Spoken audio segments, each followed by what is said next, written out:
Hi, Chaz Richard here, Commander of U.S. Strategic Command.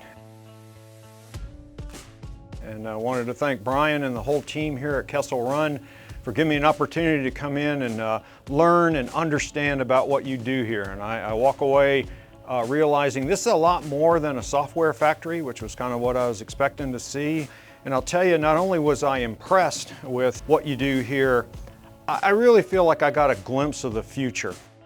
This is where we are going, both inside the United States Air Force and inside the Joint Force as a whole.